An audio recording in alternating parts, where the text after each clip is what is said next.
Ayun, welcome to Talking Tonyo. At nandito tayo ngayon para sa ating first ever episode. At ang pag-uusapan natin ngayon ay tungkol sa mga trending topics ngayon sa social media. So I've been doom scrolling for a while and nakita ko tong mga nagbabardagulan sa internet, especially sa Meta, Facebook, sa YouTube, nakikita rin siya sa mga shorts. Itong recent laban ni Pacquiao at saka ni Barrios, parang kung hindi ako nagkakamali, Meksikano yun, eh. Isang Meksikano at isang Pilipino, the rivalry of Mexican and Filipino. Pagdating sa boxing, ha. Kasi sa totoong buhay magkakakampi magkakakampi naman talaga yung mga yan, eh. Parang isa lang yung culture kasi ng Mexican and Filipino dahil nga pareho tayong sinakop ng Spanish. Napag-uusapan natin 'yan sa ibang episode pa. So yung mag-focus tayo dun sa ating pinaka-main event. Magsimula tayo dito sa ating undercard na yung laban nga ni Manny Pacquiao at saka ni Barrios.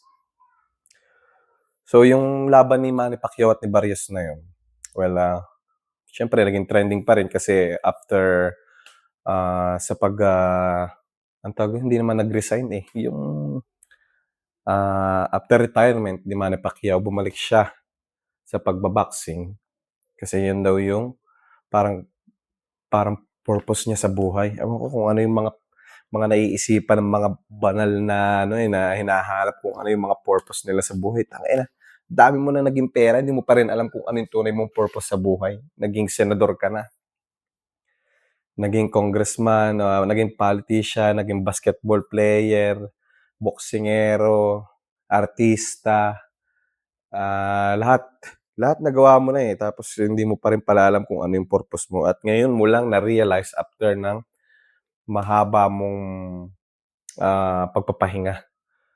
So, wala naman ako, nothing against naman kay Manny Pacquiao kasi idol ko din naman yun. Talaga nung mga bata pa kami pagka lumalaban 'tong si Manny Pacquiao, eh, talagang pumupunta pa kami dun sa bahay ng barkada namin. Kasama ko yung tatay ko, mga kapitbahay kong mga kababata. Pumupunta kami dun sa pinakanakakaluwag sa aming kumbaga kasi kaming mga magbabarkada sa lugar namin, ang mga tatay namin magbabarkada din nung una. So yung barkada ko, yung tatay ng barkada ko, barkada rin ng tatay ko, tapos yung nakakaluwag dun sa barkadahan nila yon at barkadahan namin, sila yung nagbabayad ng pay-per-view. Tapos nagsasama-sama kaming lahat dun para manood. So, every time na may laban si Pacquiao, mga panahong mga bata pa kami, eh, laging tahimik, walang tao sa kalsada, walang krimen, kahit magnanakaw naka-rest day, eh. Tapos walang mga tao sa kalye, tapos lahat ng mga tao nasa kani-kanilang mga bahay kasi gustong panoorin yung laban ni Pacquiao. So, tapos na tayo dun. Respect kay Sir Manny kasi pambansang kamao natin siya. Siya yung the Philippine pride. Basta panalo, proud ang mga Pilipino. Pag talo, and also. So, ang kalaban niya ay mas bata sa kanya ng ilang taon. Kung hindi ako nagkakamali, parang nasa 30s lang, ganun. O wala pa, hindi ko alam. Tapos, so yun, hindi ko pa napapanood yung laban, eh, pero ang pino-point ko dito is yung bakit, tsaka ano pang silbi ng legendary ka na, eh. Kumbaga nasa Hall of Fame ka na, eh, tapos ibababa mo yung sarili mo for the sake na sabihin mo sa mga tao na passion mo yun, kaya gusto mo ding lumaban, parang medyo, para sa'kin hindi masyadong wise yung gano'ng klase ng decision. So, yun, unfortunately, natapos yung laro, hindi ko pa napapanood, pero imik ako ng imik dito. Eh, panalo naman draw ang laban. Panalo ngayon ay yung MGM Arena o yung kung sino mang promoter kasi sila yung malaki ang mapepera. Tapos, ah, dumako naman tayo dun sa ating mga undercard pang kasunod na ito namang bardagulan naman ng bakla at tsaka ng bingot. Hay, pag-usapin talaga ng mga bakla ang daming ano, ang habang usapin pagka tungkol sa mga bakla ang pinag-uusapan. So, nag-trending nitong nakaraan yung bardagulan naman ni Aura tsaka nitong si Sir Jack. Itong si Sir Jack, hindi ko natatandaan, basta ang alam ko parang bago siya maging, yung streamer, gamer, ano na siya, yung mga meme na ang ginagawa niya, eh. Dun ko siya unang nakita. Sabi ko, "Tangina, sino ba 'tong bingot na 'to? Galing naman nitong magpatawa." Tapos trending trending siya palagi. Maganda yung mga ginagawa niya. So, dun ko siya unang nakilala. Ito namang si Aura ay parang nag-trending lang siya sa ano, sa social media. Tapos kinuha siya sa Ang Probinsyano. Dun ko lang siya actually nung bago pa maging artista si Aura nakita ko na yung trending video niya na ano, eh, yung napikit-pikit ang isang mata. Nakita ko na siya sa internet. Then, suddenly, sobrang haba nga kasi nung Probinsyano, nakita ko na lang siya na dun, tangina artista na pala 'to. Ayos talaga nagagawa ng internet, eh, kasi nabibigyan ka talaga ng tsansa na makasundot o makapasok dun sa platform, sa mainstream media, yung gano'n. Then, so yun, parang ang alam ko magkakilala sila, eh. Magkakilala sila o magkaibigan, hindi ako sure dun. Pero nagsimula yung dispute nila o ni Sir Jack laban sa sangkabaklaan, dahil dun sa post ng ABS-CBN News na kino-congratulate nila si Aura kasi naka-graduate na siya sa senior high school if I'm not, sa Los Baños, if I'm not mistaken, parang gano'n. So, yun dun na nga na nagkaroon ng parang shinare ni Sir Jack yung post na yun na sabi ni Sir Jack, "Anong her? Baka her congrats bro, Hercules yan," parang something gano'n. "Kayo na lang maghanap kung anong ano niyo, kung kayo na lang maghanap kasi available pa rin naman siguro siya dun sa post ng ABS-CBN News." So yun na nga, hindi ko alam, ang gusto kong sabihin dito, eh, hindi ko alam, no offense ha, pero hindi ko alam kung bakit, ang mga bading o ang LGBTQ plus, yung gano'n, eh, parang ang ano nila, yung parang ang soft naman nila pagdating sa mga ganitong, usapin o bagay. Masyado kasi nating tsaka yung mga pronouns masyado kasing sinesensualize, sorry, nawawala na yung mga English term natin sa utak simula nung nag-aral tayong mag-Italyano, eh. So, parang sinesensualize nila yung, yung ideology ng mga Amerikano. So, 'di ba dun lang naman sa kanila nagsimula yung mga pronouns na yan, eh, hindi ko alam kung anong mga trip nila sa buhay, bakit gusto pa nilang baguhin yung mga parang mga terminologies o kung ano man tawag dun sa gano'n, alam mo yun, yung ba't babaguhin mo pa yung anong anong purpose mo, bakit babaguhin mo pa yung pronouns na they, them. Eh, ang they parang tinutukoy mo nun madami, eh. Well, kung nakikinig ka dito, first of all, sigurado ako na alam mo na yun kung anong ibig sabihin nung they, them. Kung paano at saan siya ginagamit sa totoong paggamit ng salitang English. So, yung sila, yung mga Amerikano, kahit pagka-bading o tomboy, pinapalitan nila yung gusto nila tawag nila sa kanila ay halimbawa ako, bakla ako. Tapos, ang gusto kong itawag ang gusto kong pronoun sa'kin ay she at her, pero may itlog naman ako.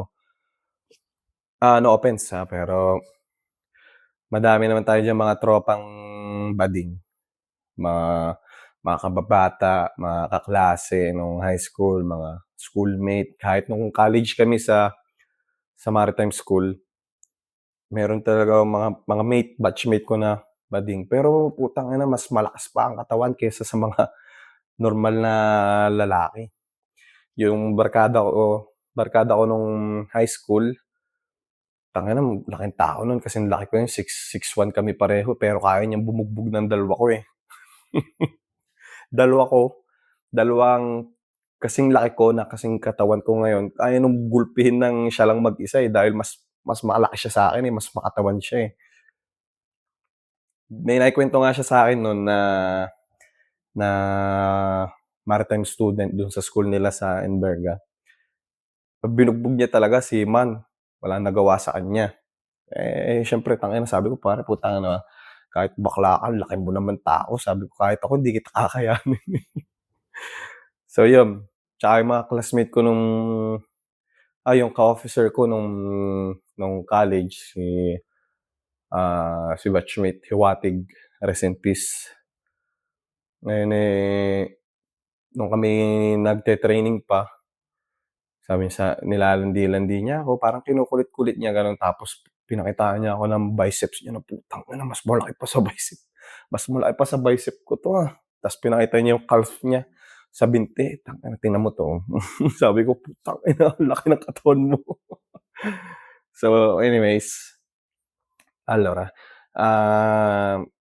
so yun na nga, hindi ko alam kung bakit ang daling ma-offend ng mga LGBT, pero 'pag sila yung mga okray, sila yung, mampipikon. Halimbawa, ang pinakamagandang example na natin diyan ay si Vice Ganda versus nung kay Tado, na na-offend si Vice Ganda kasi parang tinatarantado siya ni Tado, sa harap ng TV, eh. So yun, parang easily offended agad sila 'pag tungkol sa bakla, sa tomboy, sa kung ano mang pronouns mo o tawag mo sa sarili mo. Pagka parang 'pag gano'n, parang masyado silang, ah, crybaby kung tawagin. Then, balik tayo dun kay Sir Jack at saka kay Aura. Ngayon, siyempre may past issues na si Aura dun sa naging balita sa kanya last 2023 or 24 kung hindi ako nagkakamali.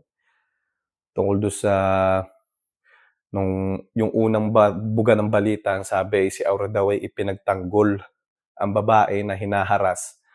Ngayon tangina palakpakan ng tao ngayon, tangina minsan lalaki pa sa lalaki ang bakla, gano'n ganyan, ganito ganyan.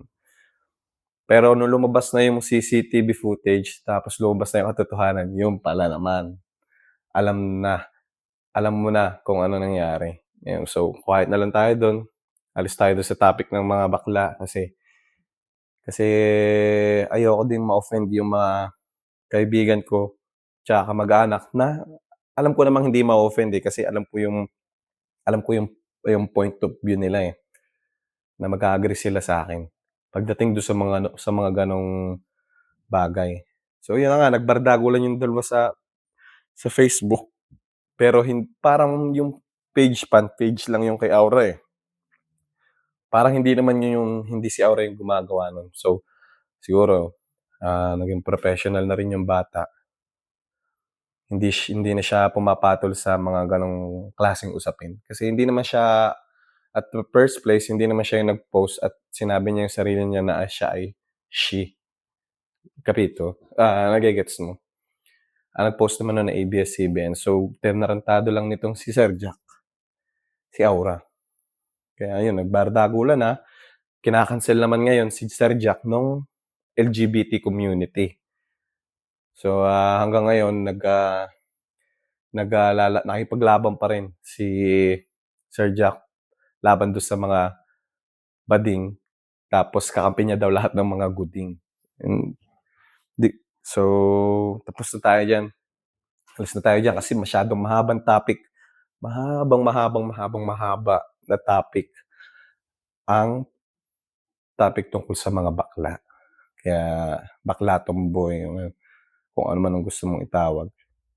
Mahabang topic yan. So, lipat na tayo sa sunod sa ating main event. Ang main event natin ngayon ay walang iba kundi ang mga tarantadong politiko. Mga gago, walang mga parang, I don't know kung pwede ba siyang tawagin na sobrang unprofessional. Kasi ang maglalaban doon sa ating final round, walang iba kundi si Mayor Baste Duterte o acting mayor ng Davao City na si Baste Duterte laban kay PNP Chief General Torre, 4-star General Torre. So, para sa akin ang kaunting background lang. Itong si Baste Duterte, alam naman natin, siya naman ay anak ng dating presidente ng Pilipinas, ngayon si Rodrigo Roa Duterte. At ito naman si PNP Chief General Torre ay graduate ng PNPA. So, PNPA, mataas ang reputation yan pagdating sa pagpuproduce ng mga magagaling na pulis sa Pilipinas. So, yun na nga, parang sa isang podcast ni Baste Duterte, ni Duterte, Baste Duterte, parang tinrash talk niya dun si si General Torre, tapos parang hinamon niya bigla ng suntukan. So, syempre, itong isa, si Mr. PNP Chief Patola, ngayon pinalagan niya itong si Baste Duterte. Tapos nag-trending na, humaba ng balita, pati yung mainstream media gumawa na ng mga articles, nabalita na siya sa TV, sa internet, sa YouTube, lahat ng platform lumabas na yung ganong balita. Pero aside of that, hindi ko alam kung dun talaga napapakita kung gaano nakakatawa ang politiko sa atin, ang politics sa atin, ang sistema sa atin. Biruin mo yun, isang PNP chief, ang pinakamataas na posisyon na pwedeng makuha ng pulis sa buong bansa o sa buong Pilipinas, laban sa isang newly elected na vice mayor ng Davao City o ng isang bansa ng isang bayan o lugar sa Pilipinas. So, hindi ba nila naisip na magiging katatawanan sila sa ibang bansa kung ituloy man nila yung ganong klase ng suntukan? Mababalita sila sa buong mundo, hindi lang sa atin. Hindi lang sa atin sila mababalita sila sa buong mundo na isang head of the head police ng Pilipinas o Philippine National Chief of the nakakalimutan ko na kung tawag, nabubulol tuloy ako PNP Chief, Philippine National Police Chief, 4-star General, sumunod yan sa 5-star General na ang presidente. Kumbaga, nandyan ka na ikaw yung first in line of defense ng presidente. Tapos lalabang ka sa isang vice mayor ng suntukan. Ay, gano'n nakakahiya sa ibang bansa yun. Iisipin mo, gaano kahiya-hiya ang Pilipinas kapag itinuloy nila yung gano'ng klase ng laban.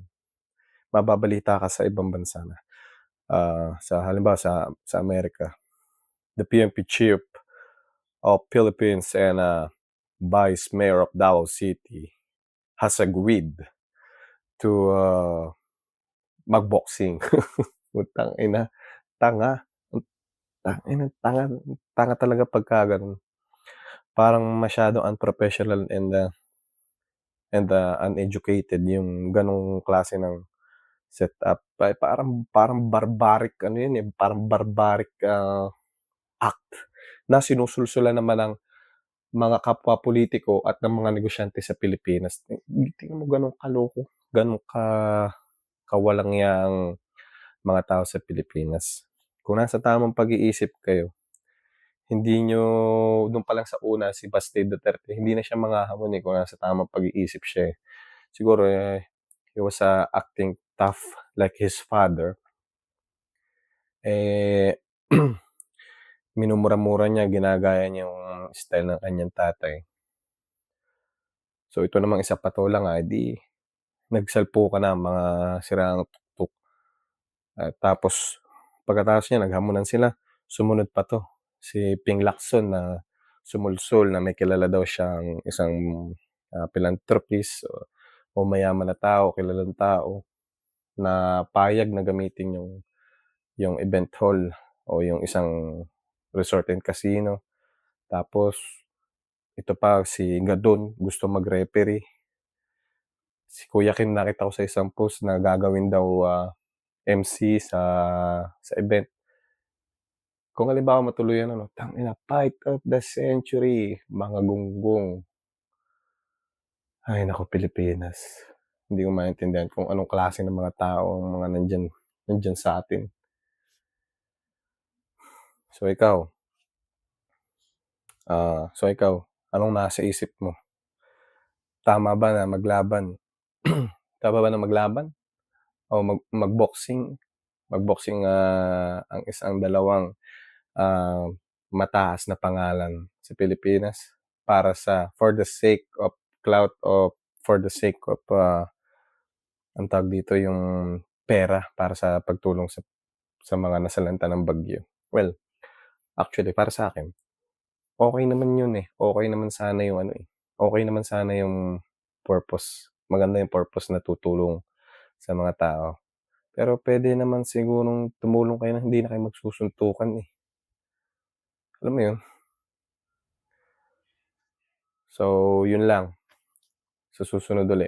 Wala pa ring video 'tong, wala pa ring video 'tong, itong, podcast first episode natin kasi una sa lahat, hindi pa naka-prepared yung bahay ko. Hindi pa gano'n kaganda, hindi pa maganda ang setup. So, naisipan ko lang na gawin kaysa palagi kong iniisip-isip na gusto kong gawin. So, ngayon sinimulan ko na kahit hindi pa ako ready. So, yun lang. Hanggang sa susunod. Ciao.